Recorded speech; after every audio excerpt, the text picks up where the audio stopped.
Subscribe कीजिए ध्येय IAS channel को और बेल आइकन को दबाइए लेटेस्ट वीडियो सबसे पहले देखने के लिए।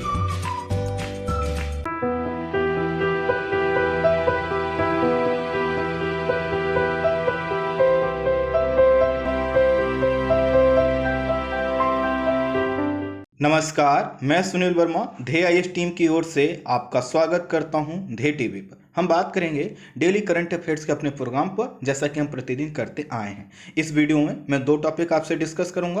पहला जो टॉपिक है वह आपके स्क्रीन पर दिखाई दे रहा है, वह है चीन से वियतनाम में ही निवेश क्यों हो रहा। जैसा कि मैंने आपसे कहा था कि चीन से कंपनियां बाहर जा रही हैं, तो आप सभी ने कमेंट्स करके मुझसे पूछा था कि आखिर जब वो कंपनियां बाहर जा रही हैं तो इनकी प्रेफरेंस थाईलैंड, वियतनाम या जो दक्षिण पूर्व एशिया के देश हैं वही क्यों, इंडिया क्यों नहीं। तो उसी का यह एक समाधान है। और साथ ही साथ मैंने आपसे एक चीज और कहा था कि लगभग 300 कंपनियां इंडिया में आ सकती हैं, लेकिन अब इस संभावना को आपको कम करके आंकना होगा कि वो 300 कंपनियां आ सकती हैं। इसके पीछे कारण यह है कि अब जितनी बड़ी बड़ी कंपनियां हैं या जो भी हम कहें मार्केट के जो प्लेयर हैं, उन्होंने लगभग अपनी मंशा क्लियर कर दी है कि अधिकांश कंपनियों की जो प्रेफरेंस होगी वह वियतनाम होगी। तो दरअसल देखेंगे इसके पीछे का कारण क्या है। वहीं जो दूसरा टॉपिक है वह है वर्ल्ड बैंक की रिपोर्ट से एक संबंधित, जिसका नाम है कमोडिटी मार्केट्स आउटलुक। देखेंगे आखिर यह आउटलुक हमारे लिए क्यों महत्वपूर्ण है।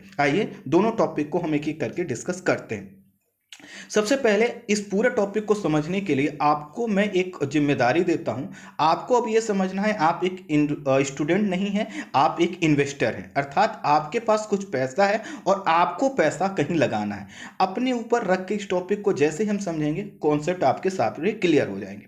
तो देखिए, सबसे पहले हमें एक शब्द समझना है, वह है निवेश स्थल। अर्थात इन्वेस्टमेंट का डेस्टिनेशन कौन सा होगा, यह इस पर निर्धारित करता है कि आप कुछ निवेश करना चाहते हैं। अर्थात आपके पास कुछ सरप्लस है और जब सरप्लस है तो उसको आप कहीं निवेश करेंगे, अर्थात कहीं पैसा लगाएंगे।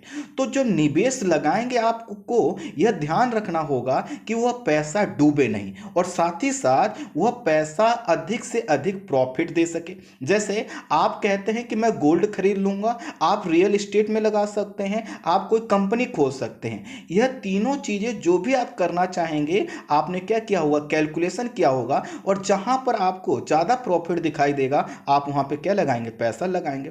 तो दरअसल जो ये इन्वेस्टमेंट का जो स्थल होता है कि अर्थात हमें इन्वेस्टमेंट कहां करनी है, यह इस पर निर्भर करता है कि वहां से कितना आउटपुट हमारे पास आ सकता है। तो देखिए स्क्रीन पर क्या लिखा है, निवेश स्थल से तात्पर्य ऐसे स्थल से होता है जहां निवेश करने का आर्थिक वातावरण अच्छा हो। आर्थिक वातावरण को अब ये समझ लीजिए जहां से आउटपुट अच्छा निकले। अब थोड़ा सा समझिए आर्थिक वातावरण से मतलब क्या है। जैसे कि आपने पढ़ाई के लिए एक वातावरण बना रखा है, आप रूम में हैं, आपके पास जो है कि एक स्टडी टेबल है, कुछ किताबें हैं और साथ ही साथ आपने कह रखा है अपने परिवार के लोगों से कि जब आप पढ़ाई कर रहे हो तो टीवी ना चलाएं, बातचीत तेज तेज से ना करें और साथ ही साथ अपना आपने एक फ्रेंड सर्कल बना रखा है जहां पर आपको कोई दिक्कत होती होगी, कोई डाउट्स होता होगा तो आप उनसे क्या करते होंगे, संपर्क करते होंगे। तो ये पूरा वातावरण किस लिए आपने बनाया है, जिससे आपकी प्रोडक्टिविटी क्या हो गए, बढ़ सके। ठीक इसी तरह से आर्थिक वातावरण से तात्पर्य इस प्रकार के वातावरण से है जिसमें आर्थिक क्रियाएं बहुत अच्छे तरीके से हो सकती हैं। अर्थात कोई भी अगर हम उद्योग लगाते हैं तो उसके विकास की जो दशा है या जो उसमें सरप्लस है, उसका जो आउटपुट है, जहां पे सबसे अच्छा हो सकता है वही आर्थिक वातावरण क्या होगा, ज्यादा होगा।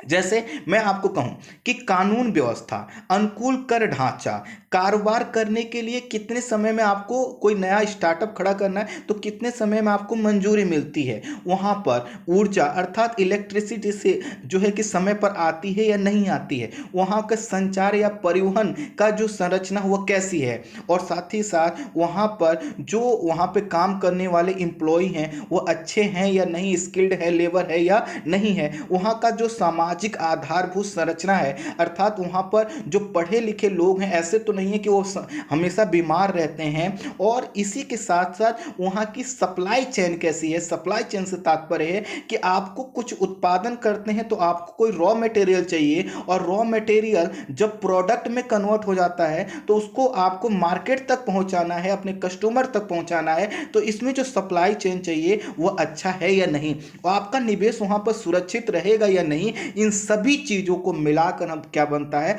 आर्थिक वातावरण बनता है। अर्थात अगर कानून व्यवस्था अच्छी है तो क्या करेंगे, आपका पैसा सुरक्षित है। अनुकूल कर ढांचा है तो इसका मतलब यह है कि आप ज्यादा इन्वेस्ट करेंगे लेकिन आपको टैक्स क्या करना होगा, कम देना होगा। नए कारोबार को मंजूरी अगर कम समय मिल जाती है तो आप क्या करेंगे, उद्योग या नया स्टार्टअप लगाने के लिए हमेशा प्रोत्साहित रहेंगे। ऊर्जा संचार की व्यवस्था अच्छा है तो इसका मतलब है कि आप जो भी प्रोडक्शन करना चाहते हैं उसका 100% यूटिलाइज कर सकेंगे। चैन सप्लाई अच्छी है तो प्रोडक्शन के तुरंत बाद आप मार्केट तक अपने सामान को पहुंचा पाएंगे। साथ ही साथ वहां पर निवेश पर कोई दूसरा ग्रुप ऐसा ना हो कि जैसे आपने देखा होगा जो हमारे यहाँ जो रेड कॉरिडोर जिसको बोला जाता है, जहां नक्सलवाद की समस्या है, वहां पे कोई निवेश इसलिए नहीं करना चाहता क्योंकि जैसे ही वो फैक्ट्री का क्या करेगा, नींव डालेगा, दूसरे दिन कोई नक्सलवादी कोई ग्रुप सामने आ जाएगा और कहेगा आपको क्या करना होगा, पेमेंट करना होगा। आपने एक व्यक्ति को पैसे दिए, दूसरा व्यक्ति आके क्या हो जाएगा, खड़ा हो जाएगा। अगर आप नहीं देते हैं तो लाठी लेकर आपको क्या करे, दौड़ा लेगा। तो कुल मिलाकर ऐसी कंडीशन जिसमें आपका पैसा डूब सकता है अगर होगा तो आप निवेश नहीं करेंगे।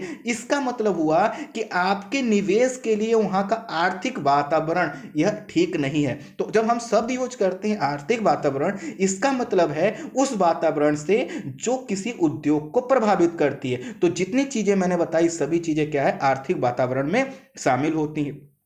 हुआ क्या, 1990 के दशक में हमने एक एलपीजी का मॉडल अपनाया, अर्थात उदारीकरण, निजीकरण और वैश्वीकरण, अर्थात लिबरलाइजेशन, प्राइवेटाइजेशन और ग्लोबलाइजेशन को हमने अपनाया। उद्देश्य क्या था कि हमें अपनी अर्थव्यवस्था को क्या करना है कि ग्लोबल जो मार्केट है, जो हमारा ग्लोबलाइजेशन का दौर है, अपनी इंडियन इकोनॉमी को वर्ल्ड की इकोनॉमी से क्या करना है, जोड़ना है। लेकिन इसके लिए हमें क्या करना था, अपना जो हमारा इंफ्रास्ट्रक्चर बना हुआ था, जो हमारा कर का ढांचा था, जो हमारे लेबर लॉ थे, चाहे हमारे जो लैंड एक्विजिशन के लॉ थे, अर्थात जमीन भूमि अधिग्रहण के जो कानून थे, सभी में क्या करना था, हमें संशोधन करना था। धीरे धीरे सभी को क्या करना था, लिबरलाइज करना था, उदार करना था। और हमने यह प्रक्रिया जो है कि आगे बढ़ाई। लेकिन इसके लिए जरूरी था कि हम कुछ बहुत बड़ा चेंज करते। हमने चेंज किया, उसी का नतीजा है कि 1990 के दशक के बाद जो इंडियन इकोनॉमी के जो ग्रोथ है वह क्या हो गई, बढ़ने लगी। और 2007-8 में आते आते इस इंडियन इकोनॉमी ने क्या किया, डबल डिजिट में प्रवेश कर लिया। लेकिन यह समय जो है कि ज्यादा समय तक नहीं चल पाया। उसके पीछे का कारण यह था कि 2008 में अमेरिका की मंदी और 2014-15 में यूरोप की मंदी ने क्या किया, पूरे ग्लोबल चेन को प्रभावित किया। बावजूद इसके इंडियन इकोनॉमी बहुत अच्छा तरीके से प्रयास कर रही थी। और इसी के वजह से न सिर्फ हमारे यहाँ एफडीआई का स्तर बढ़ा, बल्कि औद्योगिक स्तर बढ़ा, हमारे यहाँ रोजगार सृजन हुए, उत्पादन बढ़े, मजबूत अर्थव्यवस्था के क्षेत्र में हमने कदम भी बढ़ाया। और वर्तमान समय में हम विश्व की 5वीं बड़ी अर्थव्यवस्था हैं। बावजूद इसके कुछ खामियां रह गई थी और उन खामियों का जो है कि आज हमें नुकसान उठाना पड़ रहा है। और यही कारण है कि अभी जो है कि जो चीन की कंपनियां हैं, ये जो चीन की कंपनियां जो बाहर जा रही हैं, इनके लिए प्रेफरेंस में भारत हम नहीं है, यह क्या है, कुछ अन्य देश है। दरअसल आपको पता है कि यूएस से चीन के बीच जो ट्रेड वॉर चल रहा था और उसके बाद जब कोरोना वायरस का इंपैक्ट आया तो चीन की छवि जो सामने उभर के आई, किसके लिए, जो कंपनियों के लिए। उनको लगा चाहे अमेरिका और चीन का ट्रेड वॉर हो, और ट्रेड वॉर में क्या हुआ था कि अमेरिका ने क्या किया था, चीन से आने वाली कंपनियों पर क्या किया था, टैक्स बढ़ा दिया था। जब टैक्स बढ़ जाएगा, टैरिफ टैक्स बढ़ जाएगा, तो उनका लाभ क्या हो जाएगा, कम हो जाएगा। तो अब जो कोरोना वायरस की वजह से एक नया प्लेटफॉर्म क्रिएट हो रहा है जिसमें आने वाले समय में चीन की कंपनियां क्या करेंगी, कई तरह की चुनौतियों का सामना करेंगी। इसलिए यहां के जो इन्वेस्टर हैं, बड़ी बड़ी कंपनियां हैं, इन्होंने कहा कि जब चीन पर अनेक प्रकार के प्रतिबंध पूरा विश्व लगाए, उससे पहले हमें क्या करना है, बाहर निकल जाना। तो उन्होंने बाहर निकलना प्रारंभ कर दिया। जैसा कि मैंने आपको बताया कि मीडिया में और रिपोर्ट्स में यह भी कहा गया था कि इनमें से निकलने वाले लगभग 1000 कंपनियों में से 300 कंपनियां भारत में आ सकती हैं। लेकिन अब जो रिपोर्ट्स हमारे सामने है उसमें यह साफ हो गया है कि इन कंपनियों की वरीयता सूची में अर्थात प्रेफरेंस की सूची में जो है कि वियतनाम, थाईलैंड और दक्षिण पूर्व एशिया के देश ऊपर हैं, भारत नहीं। तो आप जो है कि क्या करेंगे, आप यह प्रश्न करेंगे कि आखिर ऐसा क्यों हो रहा है। उससे पहले थोड़ा सा चीज समझिए। मैंने आपको एक नाम बताया था कैसियो, जो कि घड़ी बनाने वाली बहुत पॉपुलर घड़ी है, महंगी होती है इसलिए हमारे लिए जो कि अधिकांश लोग नहीं जानते, लेकिन अच्छी घड़ी है। इसने अपना उत्पादन कहां शिफ्ट कर दिया, थाईलैंड और जापान।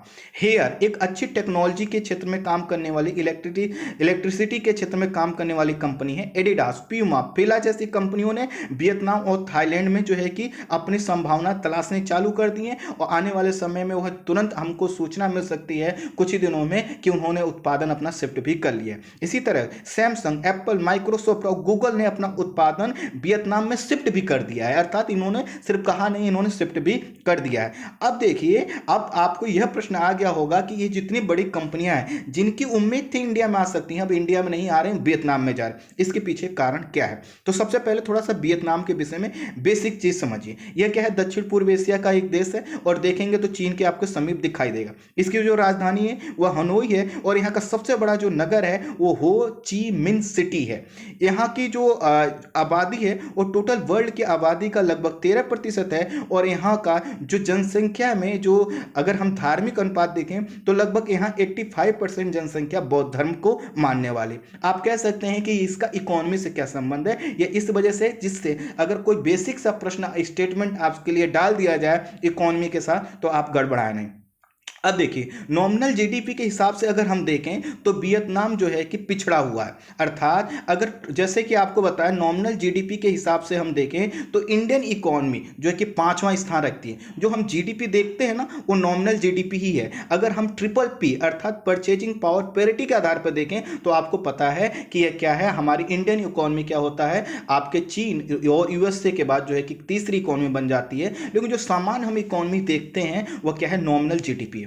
तो नॉमिनल जीडीपी के हिसाब से भारत जो है कि 5th रैंक पर है और वहीं वियतनाम जो है कि क्या है 45 रैंक पर। अब आप प्रश्न करेंगे कि अब तो मुझे बता देना चाहिए कि आखिर जब वियतनाम इतना पिछड़ा हुआ है तो ये कंपनियां क्यों जा रहे हैं। इसके पीछे कारण यह है कि यहाँ जो वियतनाम का जो भौतिक और सामाजिक आधारभूत संरचना है बहुत अच्छा है, अर्थात मैं यह कहना चाह रहा हूँ कि यहाँ का आर्थिक वातावरण बहुत अच्छा है, यहाँ की सड़कें अच्छी हैं, यहाँ पे जो है कि रोजगार करने के या जो है कि उद्योग लगाने के विकल्प अच्छे हैं। यहाँ पर अगर आप जाएंगे तो आपको जो है कि हर जगह से अनुमति लेने की जरूरत नहीं है। यहाँ पर अगर आप उद्योग लगा रहे हैं तो आपको जो है कि कोई भाऊ आकर या कोई भाई लाठी लेकर आके पैसा आपसे नहीं मांगेगा। अगर यहाँ पे आप उद्योग लगा रहे हैं तो आपको जो है कि 30%, 40% टैक्स नहीं देना होगा। अगर आप यहाँ पे उद्योग लगा रहे हैं तो आपको जो है कि यहाँ पे स्किल्ड लेबर की कमी नहीं होगी। अगर आप यहाँ के लोगों को रोजगार दे रहे हैं तो कुछ दिन बाद वह विरोध प्रदर्शन करने के लिए आपके ही खिलाफ जो है कि झंडा लेकर नहीं उतर आएंगे। तो इसका मतलब यह है कि यहाँ पर न सिर्फ जो है कि आधारभूत संरचना अर्थात वेयर हाउस, जमीन का अधिग्रहण, रोड का स्ट्रक्चर, गाड़ियों की संरचना, यहाँ पे टोल टैक्स के नियम, ये सभी चीजें अच्छी हैं, बल्कि यहाँ पर जो मानव संसाधन है ये भी अच्छा है, स्किल्ड है, स्वस्थ है और इसी को बोलते हैं भौतिक और सामाजिक आधारभूत संरचना का अच्छा होना। दरअसल यहाँ पे एक नीति अपनाई गई थी, यह नियम आपसे पूछा जा सकता है किस देश से संबंधित है, वो है आपकी जो नीति है वह है डोई मोई। ध्यान दीजिएगा, यहाँ पे नोई लिख दिया गया है लेकिन इसका जो है वो टाइपिंग मिस्टेक, यह डोई मोई की नीति है। डोई मोई की नीति का मतलब ये है कि यह नीति यह कहता है कि हमें अपने यहाँ का जो भौतिक संरचना है, आधारभूत संरचना है, अर्थात सड़कें देखते हैं, अस्पताल जो है कि सड़कें देखते हैं, आप एयरपोर्ट देखते हैं, बंदरगाह देखते हैं, आने वाले जो है कि अन्य जो सुविधाएं उनको देखते हैं और साथ ही साथ समाज सामाजिक आधारभूत संरचना अर्थात मेडिकल और जो है कि शिक्षा का जो स्ट्रक्चर है, उन सभी चीज़ों को अच्छा करने के लिए नीति अपनाई गई थी, डोइमोई नीति, जो कि 1986 में अपनाई गई थी। और इसका जो इम्पैक्ट है वहाँ की अर्थव्यवस्था पे काफ़ी पॉजिटिव दिखाई देता है और यही कारण है कि वहाँ का सामाजिक और आधार जो है कि भौतिक आधारभूत संरचना मजबूत है। तो आप कह सकते हैं कि भारत का भी जो है कि भौतिक और सामाजिक आधारभूत इतना पिछड़ा नहीं है, लेकिन अगर इंफ्रास्ट्रक्चर के पॉइंट ऑफ व्यू से देखें, अगर हम जो है कि पूरे देश को स्तर पर आधार पर और औसत निकाल कर देखें तो वियतनाम जो है कि इंडिया से आगे दिखाई देता है। चलिए, एक बात हुई। दूसरा इसका जो कारण है कि चूंकि कंपनियां सिर्फ एक ही कारण से वहां पर नहीं जा रही हैं, दूसरा कारण है वियतनाम जाने का चीन से समीपता है। क्या चीन में पहले से ही अच्छा खासा सप्लाई चेन था। इसका मतलब यह है कि चीन में जहां पर एक मान लीजिए आपको मोबाइल बनाना है, मोबाइल बनाने के लिए आपको उसका कवर चाहिए, उसके जो है कि चिप चाहिए, मोबाइल में 50 तरह के टूल्स यूज होते हैं, इक्विपमेंट्स यूज होते हैं, वो सभी चीज़ें चीन में पहले से विकसित थी। अब वहाँ से क्या होगा, अगर वह शिफ्ट करती हैं वियतनाम, तो उस जो पहले से चीन में बना हुआ सप्लाई चेन था उसको थोड़ा सा एक्सटेंड करना है, थोड़ा सा बढ़ाना है। अगर हम इंडिया को लेकर आते हैं तो आप देखिए यहाँ के चीन के सप्लाई चेन को यूज करने के लिए उनको क्या करना होगा, काफ़ी दूरी तय करनी होगी, अर्थात उनका ट्रांसपोर्टेशन कॉस्ट भी बढ़ जाएगा, समय भी ज़्यादा लगेगा। इसलिए उनको एक ऐसा डेस्टिनेशन पॉइंट चाहिए जहां से वो पहले से जो चीन में बना हुआ सप्लाई चेन है उसका लाभ उठा सकें। चीन में आज जो है कि पूरे विश्व का लगभग 28.4% प्रोडक्शन होता है। तो उसके पीछे जो पहला कारण है वह है कि चीन ने 3 दशकों में अपना जो सप्लाई चेन है उसको विकसित किया है और हमारे यहाँ का सप्लाई चेन बिल्कुल भी विकसित इस तरह नहीं हो पाया। स्वाभाविक है, तो उनकी समीपता भी क्या है, उनके लिए एक संभावना है। और इससे क्या होगा, आपको पता है कि मिनरल से लेकर हर प्रकार का जो प्राकृतिक रिसोर्स है वो चीन में भरपूर मात्रा में मिलता है, तो उन संसाधनों तक उनकी पहुंच बनी रहेगी। तीसरा कारण यह है कि यहाँ पर हमारे यहाँ जो बिजनेस प्रारंभ करना हो, जैसे आपको कोई एक नया दिमाग में प्लान है स्टार्टअप लगाना, तो हमारे लिए एक बिजनेस को स्टार्ट करने के लिए औसतन 27 दिन में आपको अनुमति मिलती है। और वहीं पर यह जो अनुमति है वियतनाम में औसतन जो है कि 8 से 9 दिन में मिल जाती है, अर्थात 1/3। अब देखिए, औसतन मैंने जब 27 दिन बोला तो इसका मतलब ये नहीं है कि कोई भी बड़ा उद्योग आप 27 दिन में लगा सकते हैं। इसका मतलब यह है कि एक छोटा उद्योग लगाने में 2 दिन में परमिशन हो सकता है मिल गई हो, और कुछ उद्योगों को हो सकता है 4 महीने 5 महीने की अनुमति मिली हो। स्वाभाविक है कि जहां पर आपको क्या होगा, आसानी से अनुमति मिल जाएगी, आप उस पॉइंट को चुनेंगे, ना कि इंडिया में। इसके लिए क्या है कि हमारे यहाँ कई प्रकार की फाइलिंग होती है, कई प्लेटफॉर्म से गुजरता है। हमारे यहाँ लाल फीता सही था, रेड टेपिज्म अभी भी बना हुआ है। हमारे यहाँ ब्यूरोक्रेसी अभी भी प्रगतिशील नहीं है, वह हर जगह क्या करती है, अपना जेब भरती है और रुकावटें क्रिएट करती है। इसके वजह से क्या है, ये जो इन्वेस्टर हैं इनको एक सुटेबल पॉइंट कौन सा नजर आ रहा है, वियतनाम। उसके साथ साथ अब देखिए, अब यहाँ की जो कंपनियां हैं जो चीन में कार्य करती थी, इनको कहीं दूसरे जगह जाना है तो एक ऐसी जगह पे जाएंगी जहां पे पहले से ऐसे काम होते हों। फॉर एग्जांपल मैं आपसे कहूं कि बेंगलुरु में क्या होता है, सॉफ्टवेयर का काम बहुत अच्छा होता है, ठीक है, या जो है कि मैं यहाँ पे कहूँ एरोस्पेस का काम बहुत अच्छा होता है। अब यहाँ बेंगलुरु से कंपनियों को शिफ्ट करना है तो क्या वो बिहार और झारखंड जाएंगी, क्या नहीं जाएंगी। ऐसे जगह जाएंगी जहां पर बेंगलुरु जैसा क्या हो, इंफ्रास्ट्रक्चर पहले से थोड़ा बहुत विकसित हो। इंडिया में जितना भी मैंने अभी बड़ी कंपनियों का नाम बताया, इन बड़ी कंपनियों के लिए इंफ्रास्ट्रक्चर या वहां पर जो बनने वाले सामान की प्रकृति है वो अलग है। पहले क्या हो, जिस प्रकार चीन में प्रोडक्शन होता है, चाहे मोबाइल का ले लीजिए, चाहे आप जो है कि कपड़ों का ले लीजिए या किसी भी क्षेत्र का ले लीजिए, जिस तरह से चीन में होता था लगभग 52% इसी प्रकार का उत्पादन वियतनाम में होता था। इसका मतलब यह है कि अब इनको इन कंपनियों को सिर्फ अपना पॉइंट्स चेंज करना है। पहले से ही इन उद्योगों के लिए आधार वियतनाम में बना हुआ है, इंडिया में अभी वो बना नहीं था। इसके वजह से यहाँ पे समय लगता और एक कंपनियां क्या होती, इनको दिक्कत होती। इसलिए चूंकि वियतनाम और चीन की समीपता भी है और साथ ही साथ उद्योगों की प्रकृति भी एक जैसी है, इसलिए इन्होंने क्या किया, यहां पर चुना। जो चौथा कारण है वह है यहाँ की करेंसी, और यहाँ की जो मुद्रा है उसका नाम है वियतनामी डोंग। और यहाँ की जो वियतनामी डोंग है यह जो है कि क्या होती, क्रिवलिंग पेंग सिस्टम से रेगुलेटेड है। अब ये कहेंगे नया शब्द क्या आ गया, इसको इस रूप में समझिए। अभी आप देखिए इंडियन इकोनॉमी में अगर रुपए को आप देखें तो आपको पता चलेगा यह 76 रुपये 0.84 पैसे की कीमत है, अर्थात $1 में आपको क्या है लगभग 77 रुपये मिल सकते हैं। लेकिन कुछ दिन बाद आप सुनेंगे हो सकता है 70 रुपये पे आ गया $1।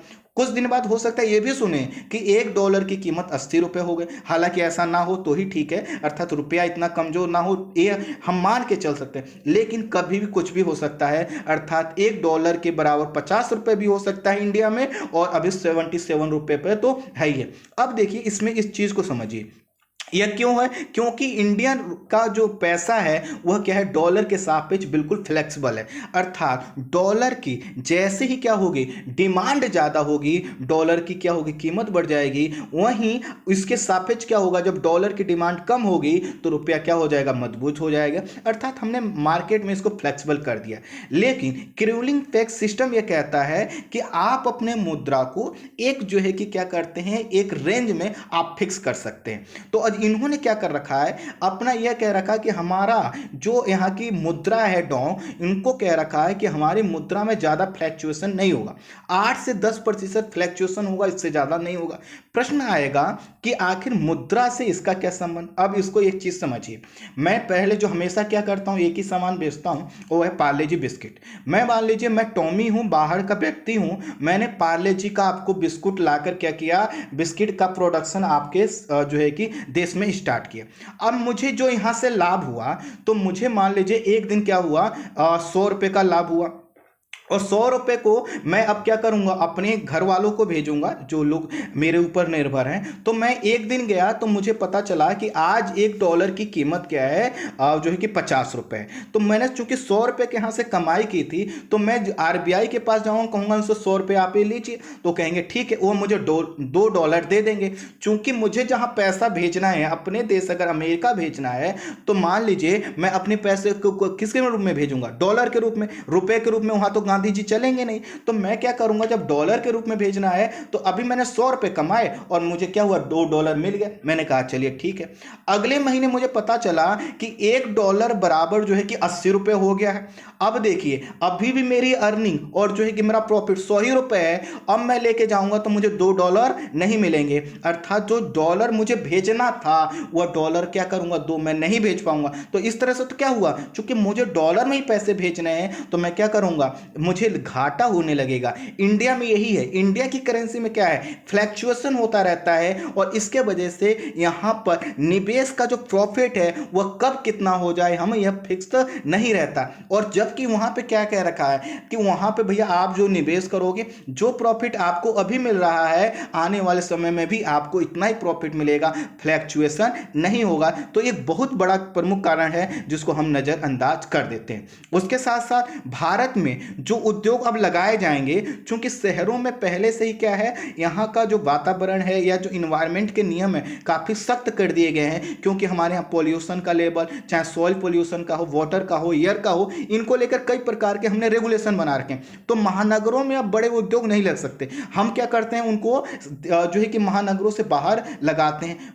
महानगरों से जब हम बाहर लगाते हैं तो उनको महानगरों में सामान लाकर बेचना होता है, तो इससे क्या होता है उनका जो है कि प्रॉफिट कम होता है। वहीं जो वियतनाम में जो उसका सबसे बड़ा नगर है वह है हो चिन मिन सिटी, वहां पर ये उद्योग लगाए जाएंगे तो इनसे ना सिर्फ महानगर की सुविधाएं इनको तुरंत बनी हुई मिल जाएंगी, बल्कि इनके प्रोडक्ट भी बिक सकेंगे और एक महानगर से दूसरी जगह सामान भेजना आसान होता है एज ए कंपेयर टू अगर हम बात करें इंडिया में। तो अगर झारखंड का कोई क्षेत्र हो, कोई मध्य प्रदेश का सुदूरवर्ती क्षेत्र हो, तो वहां से क्या होगा दिक्कत होगा। तो एक जो है कि कारण यहां पर भी। उसके साथ साथ भारत में श्रम के कानून, भूमि अधिग्रहण के कानून, कंपनी द्वारा पर्यावरण की कीमत और पर्यावरण के कानून, ये बहुत कठिन है। और इन्हीं सब चीज़ों को अगर आप तुलना करिए तो वियतनाम में सभी चीज़ें काफ़ी आसान है, काफ़ी फ्लेक्सिबल हैं, स्वाभाविक है। अब मैं जिम्मेदारी आपके ऊपर डालता हूं। जैसे मैंने आपको बताया था, आप क्या है कि इन्वेस्टर हैं। अब देखिए आप कहाँ इन्वेस्ट करेंगे। नो डाउट आप क्या चुनेंगे, आप वियतनाम। अब ये मत कहिएगा कि नहीं हम तो इंडिया में ही चुनेंगे, यहाँ बात नेशनलिटी की नहीं हो रही है। बात ये है कि मैंने आपसे कहा है आप एक इन्वेस्टर हैं, आप किसी भी देश के हो सकते हैं, स्वाभाविक है आपको क्या लगेगा, वियतनाम ज़्यादा। यही कारण है कि जितनी बड़ी कंपनियां हैं उन बड़ी कंपनियों में किसी बड़ी कंपनी ने इंडिया में निवेश करने के लिए अभी नहीं घोषित किया है। आई होप कि हो सकता है हमारी सरकार कुछ डिसीजन ले, आने वाले उद्योगों को कुछ ज़्यादा प्रॉफिट दे और वह फिर से कर सके। तो यह था हमारा पहला टॉपिक। आइए हम बात करते हैं दूसरे टॉपिक पर, वह है कमोडिटी मार्केट आउटलुक। जैसा कि आपको पता है कि एक शब्द है कमोडिटी, इसको समझ लीजिए जैसे व्यापार की कोई वस्तु है, सामान है या माल है, इसको जिसको हम लोग बेचते उठते हैं ना, इसी को बोलते हैं कमोडिटी। तो अगर हम शब्द यूज करते हैं कमोडिटी तो इसका मतलब यह है कि वह वस्तु, सामान, माल जिसको हम व्यापार करते हैं यह हमारे लिए कमोडिटी। तो जिस प्रकार आपको पता है IMF जो है कि विश्व के जितने भी विश्व की अर्थव्यवस्थाएं हैं उनके वृद्धि का अनुमान लगाता है। आपने देखा होगा कि इंडिया से लेकर हर देश का अनुमान आता है। उसी प्रकार विश्व बैंक क्या करता है, वस्तुओं के उत्पादन, खपत और व्यापार से संबंधित आंकड़ों को संग्रह करके यह क्या करता है, एक कमोडिटी मार्केट्स आउटलुक जारी करता है और यही जारी किया गया है। इसमें क्या क्या चीजें, वस्तुओं के उत्पादन की प्रकृति देख रहे हैं, कितना उत्पादन हो रहा है, घट रहा है या बढ़ रहा है, खपत में क्या हुई है, मांग या वृद्धि हुई है, क्या हो रहा है, व्यापार में किस प्रकार के चेंजेस आ रहे हैं, इन सभी चीजों को समाहित करते हुए यह आउटलुक जारी किया जाता है। यह जो आउटलुक जारी किया जाता है वर्ष में 2 बार किया जाता है, अप्रैल और अक्टूबर में। तो अब मुझे बताने की जरूरत नहीं है कि अभी जो आउटलुक आया है वह कौन सा है, आपका जो है कि अप्रैल वाला। इसमें ऊर्जा, कृषि, उर्वरक, धातु और कीमती धातुओं समेत प्रमुख जो कमोडिटीज के जो क्षेत्र हैं उनके लिए क्या किया जाता है, विस्तृत बाजार का जो है कि विश्लेषण प्रदान किया जाता है। वह इसलिए होता है ताकि आप ग्लोबल जो पैटर्न है कमोडिटी के डिमांड और सप्लाई का उसको समझ सकें। अगर आप कोई उद्योग कर रहे हैं तो आप अपने उद्योग को उस हिसाब से कम और ज्यादा कर सकते हैं। देशों के लिए सीख होती है कि वह अपने सुरक्षित कर सकें। मान लीजिए कि इस रिपोर्ट में कहा गया है आने वाले समय में खाद्य असुरक्षा उत्पन्न हो सकती है। इसका मतलब यह हो गया पूरे विश्व के देशों के लिए सीख है कि हमें तो अपने प्रोडक्शन स्तर को मेंटेन करके चलना है, क्योंकि ग्लोबल चेन सप्लाई बंद है लॉकडाउन के कारण, तो सप्लाई क्या होगी, नहीं आ पाई। तो यह जो रिपोर्ट है काफी इंपॉर्टेंट होती है इकोनॉमी के से। तो अभी देखिए जो अभी अप्रैल का कमोडिटी मार्केट्स आउटलुक जारी किया गया है, इसमें कहा गया है कि आने वाले में समय में सभी प्रकार के कमोडिटीज के मूल्य में कमी आने का अनुमान है। इसका मतलब यह है कि मूल्यों में इनकी कमी हो सकती है और इसका प्रमुख कारण बताया जो गया है वह यह है कि मांग में लॉकडाउन के कारण क्या है, कमी आई। पहले आप क्या करते थे, बहुत सी चीज़ों का जो है कि मांग करते थे। आपको पिज्ज़ा चाहिए होता था, आपको मोबाइल समय समय पर चेंज करना होता था, कई चीज़ें आप खरीदते थे। तो इसके लिए क्यों खरीद पाते थे, क्योंकि आप डिमांड करते थे, आपके पास पैसा था। इस समय प्रोडक्शन हो नहीं रहा है, लॉकडाउन के कारण सप्लाई हो नहीं पा रही है और लोगों के पास पैसा सरप्लस ना होने के कारण उन्होंने मांग कम कर दी है। और इसके कारण क्या है कि जो है कि आने वाले समय में जब मांग ही नहीं होगी तो कीमतें क्या होंगी, कम होंगी। ऊर्जा और धातु की कीमत पर कहा गया है कि सर्वाधिक प्रभाव पड़ेगा और कच्चे तेल की कीमतों को संदर्भ में इसमें कहा गया है कि पहली बार ये कीमतें निगेटिव में जा सकती हैं। और मैंने आपको 2 दिन पहले ही कहा कि अभी क्या हुआ है कि पूरे वर्ल्ड में अगर देखें तो तेल की कीमतें कम हुई हैं। और मैंने आपको USA का एग्जाम्पल देते हुए बताया था, वहाँ पर तो क्या है, तेल की कीमतें निगेटिव में गई हैं। इसका मतलब यह था कि उस दिन जिस दिन निगेटिव में गई थी उस दिन जो है कि जो व्यापारी थे, जो ट्रेडर्स थे, वह कह रहे थे रिफाइनरी से, कंपनियों से, जो मतलब जिनको तेल की जरूरत है, कि आप हमसे ले जाओ, हम आपको पैसे भी दे रहे हैं। तो कहीं ना कहीं ये रिपोर्ट्स क्या बताती है कि इसका जो विश्लेषण है वो क्या है, सही है। इसके साथ साथ कृषि उत्पादों की कीमत पर कहा यह गया है कि वो ज्यादा प्रभाव तो नहीं पड़ेगा, लेकिन चूंकि लॉकडाउन के कारण सप्लाई चेन ब्रेक हो गई है, इसके कारण आने वाले समय पर जो है कि न सिर्फ खाद्य असुरक्षा उत्पन्न हो सकती है, बल्कि आने वाले समय पर जो निर्यात का जो पैटर्न है, आयात का जो पैटर्न है, वह भी चेंज होगा। इसका मतलब यह है कि पहले हम पूरे विश्व से बहुत से चीजें खाने पीने की आयात करते थे, निर्यात करते थे। अब सभी देश कैलकुलेट करके निर्यात करेंगे और हम भी अब अपनी आयात के प्रेफरेंस में चेंज करेंगे। पहले हम क्या करते थे, प्रोटीन अच्छे, चूंकि इंडिया में अच्छी क्वालिटी के प्रोटीन का जो है कि मैन्युफैक्चरिंग नहीं होता था, तो हम प्रोटीन मंगाते थे, ड्राई फ्रूट्स मंगाते थे। अब हो सकता है हम केवल बेसिक चीजों को मंगाएं, हम इन चीजों को अपना माना है। अर्थात आने वाले समय में इसका ट्रेंड क्या होगा, चेंज होगा। यह कौन कह रहा है, वर्ल्ड बैंक का यह रिपोर्ट कह रहा है। साथ ही साथ कहा गया है आने वाले समय में जो कमोडिटीज के मूल्य हैं इनकी मूल्य में अस्थिरता देखने को मिलेगी। इसका मतलब यह है कि आने वाले समय में देश के सरकारों और साथ ही साथ लोगों को तैयार रहना चाहिए कि जो आज कीमत है वो हो सकता है कल ना रहे, ये मूल्य में कमी भी हो सकती है और वृद्धि भी हो सकती है। यह इस पर निर्भर करेगा कि आखिर लॉकडाउन की प्रकृति क्या है और उसकी अवधि क्या है। प्रकृति का मतलब लॉकडाउन को कैसे हम रेगुलेट कर रहे हैं, कैसे किन किन चीज़ों की हम अनुमति दे रहे हैं, और जो है कि अवधि से मतलब है कि 1 महीने 2 महीने कितने की है। स्वाभाविक है अगर क्या होगा, जो खाने पीने के सामान है उनकी अनुमति होगी तो एक साथ पैनिक बाइंग नहीं होगा, अर्थात लोग जल्दी खरीदारी नहीं करेंगे क्योंकि उनको उम्मीद है कि मिल जाएगा। लेकिन अगर सोचिए कि क्या कह दिया जाए कि 10 दिन 15 दिन तक मंडियां बंद रहेंगी, स्वाभाविक है क्या होगा, अलग कंडीशन क्रिएट हो जाएगी।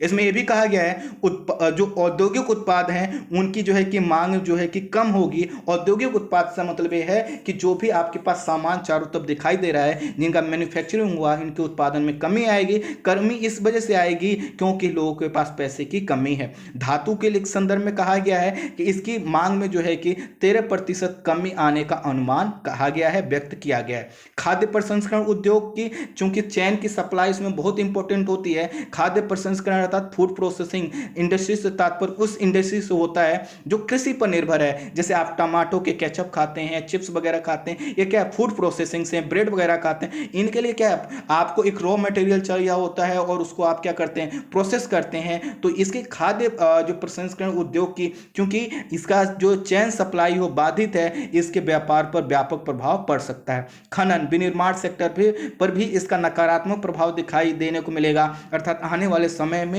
जितना हम माइनिंग करते थे, हम जितना इसका प्रोडक्शन करते थे वह कम होगा। और इसी के साथ साथ ये कहा गया है कि आने वाले समय में जब क्या हो सकता है, पूरा जो है कि आयात निर्यात का ट्रेंड चेंज होगा, तो सभी देश की सरकारों को, लोगों को इसके लिए सचेत रहना है और साथ ही साथ आने वाले समय में उसी के हिसाब से क्या करनी, नीतियां अपनानी है। तो स्टूडेंट ये था दोनों report. Thank you so much.